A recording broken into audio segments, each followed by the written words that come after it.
Hello citizens and welcome back. In today's video, I want to go over which star systems might be coming after server meshing is ready to be deployed on a large scale, and also some that might take a while longer. As always, if you like this video, sacrifice a like and a comment to the YouTube algorithm and subscribe for more.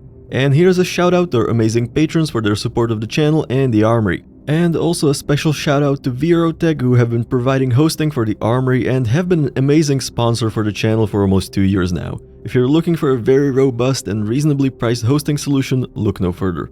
Now back to the video. So CIG keep telling us about, and more importantly showing us, the tools they are making for creating planets, star systems and points of interest.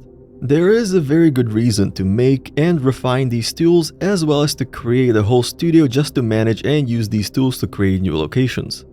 There is only one major blocker before CIG can properly introduce multiple star systems into the live environment, and that is server meshing. However, we now have most of the preparation done, and as far as we know, the work on the actual server meshing is progressing well. So well, in fact, that CIG allowed us to test one of the upcoming star systems in a separate instance. So let's talk about some of these upcoming star systems. I picked 3 that have jump points leading to them from Stanton, and one that's a bit further away but is a long-time favorite of the community. So, of course, we're starting off with Pyro.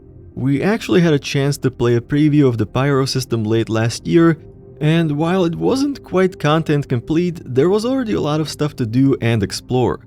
Pyro has been the goal for the past few years, and it will be the next star system to be released, hopefully within the next year. But what is Pyro? Pyro on its own is a very dangerous place to be. It has an unstable star that showers the entire system in deadly radiation. This has resulted in most planets in the system being very inhospitable, but nevertheless quite beautiful. And the history of human activity in Pyro is very complicated as well. While Pyro was initially colonized in hopes to become a major resource extraction area, this plan didn't work and the project was eventually abandoned. However, the infrastructure that was left behind was soon occupied again. Pyro is now home to many gangs and outlaw groups, as well as regular people who don't want to or can't live in the UEE.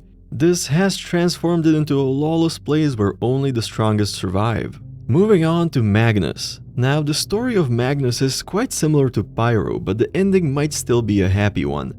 Magnus was initially slotted for military development and large shipyards were built. But this effort was eventually abandoned for more favorable systems. This infrastructure has been abandoned for a long time, and with little official oversight, the system has become a haven for people running away from poor reputation in more developed systems.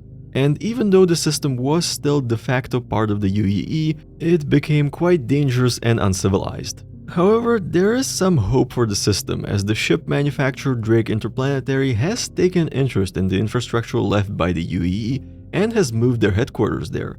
So it sounds like Magnus will be a good place for people with bad reputation in Stanton or Tera to lay low for a while. I think Magnus will be the second star system to be released after Pyro. The reason for that is that it's very small, relatively undeveloped, and has a lot of abandoned points of interest, and CIG already have assets for all of this, and there won't be much bespoke content needed besides the main settlements, of which there likely will only be 1 or 2.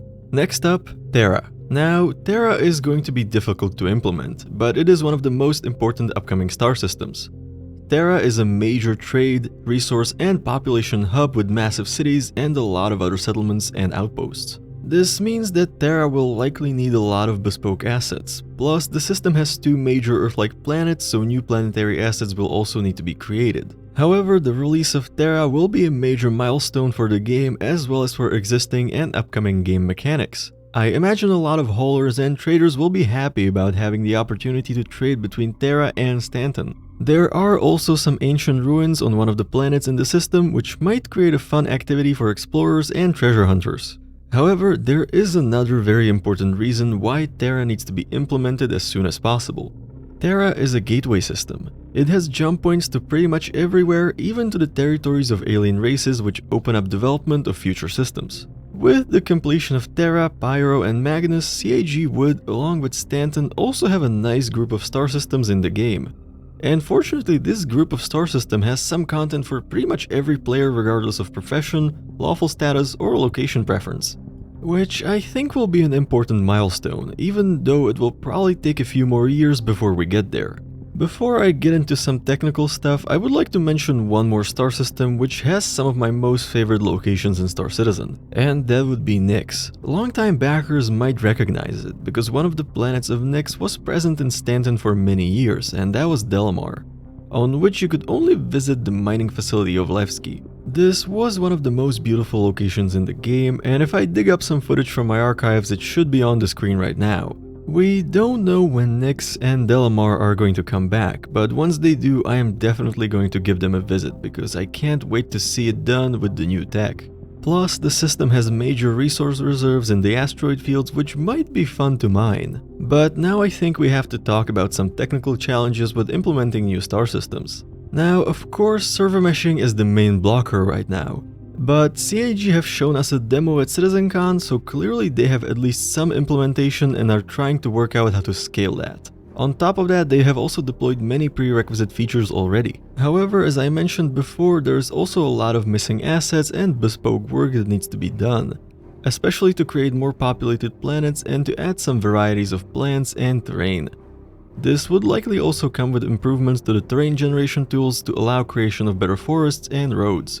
It will be very interesting to see how CIG go about this effort. I believe work is being done on some of the missing assets and CIG are constantly improving their internal tools. I think we're very likely to see Pyro this year and other systems within the next 2 years, but that remains to be seen. And with that being said, that's all for tonight. What do you think? Which star system will be next? Should CIG prioritize releasing more star systems over new ships? Let me know in the comments. Thank you for watching, fly safe, and I will see you in the verse.